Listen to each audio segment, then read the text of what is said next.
Sale, de nuevo con ustedes. Vamos a hablar un poquito esta vez de la ansiedad post-COVID. Es una inquietud que me han comentado en el chat y quiero platicarles de qué es esto. Verán ustedes, ya hablamos de ansiedad, ya tocamos el tema de ansiedad a profundidad desde el principio de nuestros videos, con todo, tratamiento, síntomas y todo. Pero en especial a la gente le ha preocupado que ahora se habla de ansiedad post-COVID como una secuela de COVID. Y bien, fíjense que eso es cierto, es real. Ustedes saben que el COVID es una enfermedad que causó pánico en muchas gentes, una enfermedad grave que apareció de repente y que se extendió por todo el mundo, convirtiéndose en una pandemia. Pues bien, esa enfermedad, si ustedes recuerdan, había reportes de que la gente se caía en la calle muerta por COVID.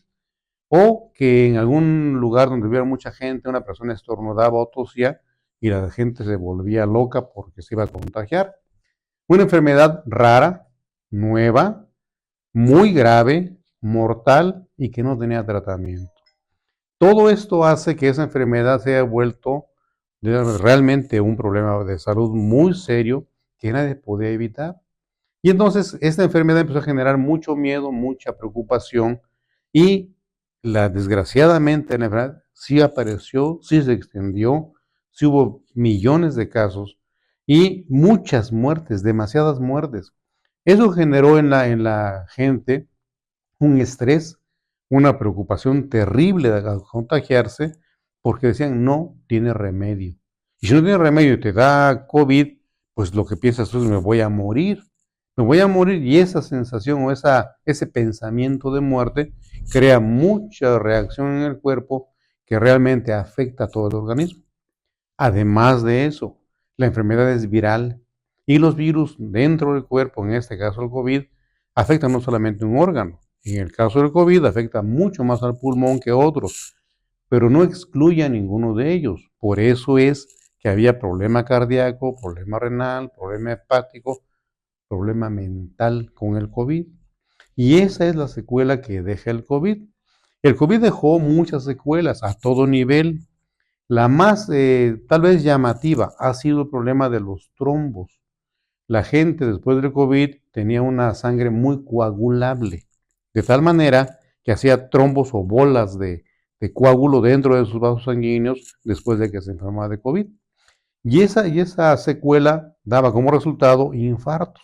Entonces, actualmente todavía hay muertes post-COVID por trombos, por coagulación anormal de la sangre.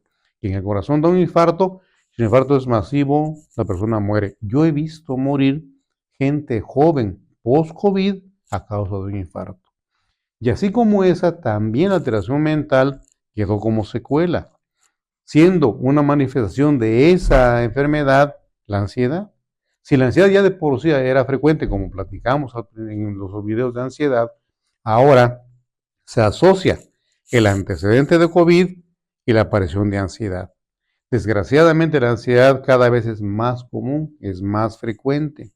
Y si alguien ya tuvo COVID y le dejó como secuela una alteración mental que hizo disfuncionar su cerebro y genera ansiedad, la ansiedad ahora post-COVID es una secuela grave. ¿Por qué es grave? Porque va a ser muy difícil de tratar, pues como ya vimos en los videos de ansiedad, va a ser muy prolongado el tratamiento, va a requerir mucha vigilancia y no va a ser fácil resolver. Y desgraciadamente esa ansiedad puede degenerar en problemas más serios. ¿Cuál sería? Depresión. La depresión sería la consecuencia de la ansiedad hacia su agravamiento. Pero de depresión vamos a hablar en otro video, de los que siguen en nuestra cadena de videos, porque va a tener un contexto muy especial, dado que la depresión puede llevar al suicidio o a la muerte. Y eso es consecuencia también del COVID, de cierta manera. Continuamos.